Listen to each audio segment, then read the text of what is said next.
$452. That is the current sale price of the cable we are talking about today. Yeah, it is a steep entry price for a cable. It's massive. I mean, usually the advice you hear is just don't overpay, right? Digital is digital. It's just Ones and zeros. exactly ones and zeros.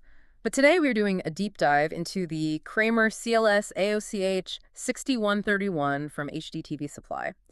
And looking at the specs, this really seems to be the exception to that rule. It definitely is. Yeah. Because at a certain point, physics just gets in the way. This isn't really just a standard HDMI cord. It's more of a piece of high-tech engineering disguised as one. So the mission for this deep dive is to figure out why you would spend that kind of money on a single cord. What actually happens to a 4K signal when you try to push it across a warehouse or a really big living room? Right, so the core issue here is the distance problem. With standard copper HDMI, once you go past, say, 15 or 20 feet, electrical resistance just eats the signal. You get those sparkles or dropouts or just a blank black screen. Exactly. And this Kramer cable is running 40 meters. That is 131 feet. Which copper just can't do on its own. Not without some really bulky boosters. So that is why this is an active optical cable or an AOC. It uses hybrid fiber technology. Meaning there are microconverters inside the connector heads, right? Yeah, they turn the electrical HDMI signal into light, shoot it down fiber optic strands, and then convert it back at the other end. Because light doesn't have the same resistance that copper does. Precisely. So you get what the specs call zero signal attenuation.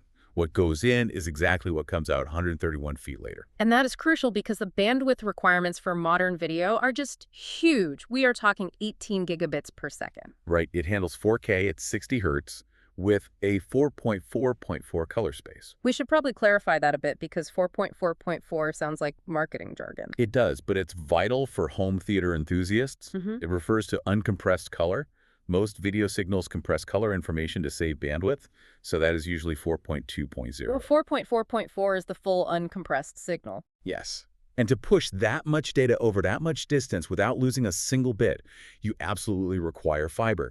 It supports all your HDR, HECP 2.2, and high-end audio too. Like Dolby Digital True HD or DTS HD Master Audio, you actually need that 18 gigabit pipe or the cable just becomes your bottleneck. Yeah, you will get a picture with a cheap cable, but it won't be the right picture. You lose the HDR and the color depth. Now, the other thing that jumped out at me wasn't just the electronics, it was the physical design. This pluggable feature looks like an absolute lifesaver. Oh, this is the aha moment for installers for sure. Because the head of an HDMI cable is wide. If you've ever tried to fish a cable through a conduit, Right. the head... It always gets stuck. It's a huge pain point. Right, but this Kramer model features removable HDMI connectors. Yes, so the actual cable ends in a tiny micro HDMI connector.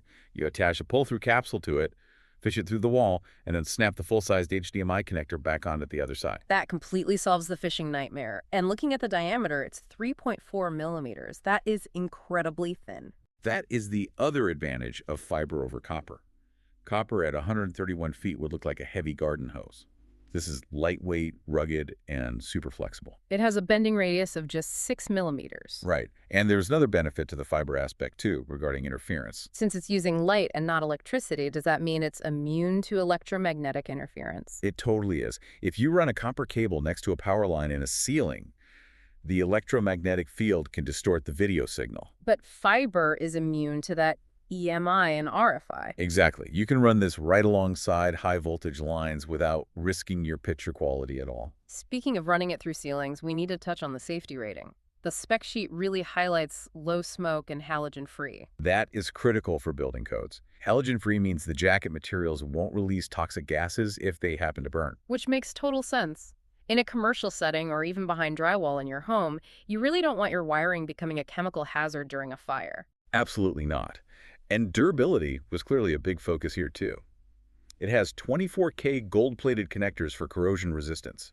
I was actually looking through the verified reviews on HDTV Supply, and people like Jeffrey C. and Rico T. specifically mentioned the reliability and the service. Reliability is exactly what that $452 is buying you. You don't want to tear open your drywall in 6 months because a cheap cable failed. You pay the premium to install it once and just never think about it again. Exactly. So to wrap this up, if you are just connecting a console to a TV 3 feet away, this is probably overkill. Total overkill. Just stick to copper for that. But if you are going long distance through walls and you need absolute 4K fidelity, then it's not just a cable anymore. It's a specialized tool. It connects dots that copper physically cannot connect. It really changes how you look at the walls around you. As our home theaters and offices hide more technology behind the drywall, I wonder at what point does wiring stop being about copper and electricity and start becoming purely about managing light? That is definitely the future we are heading toward. Something for you to mull over. Thanks for joining us on this deep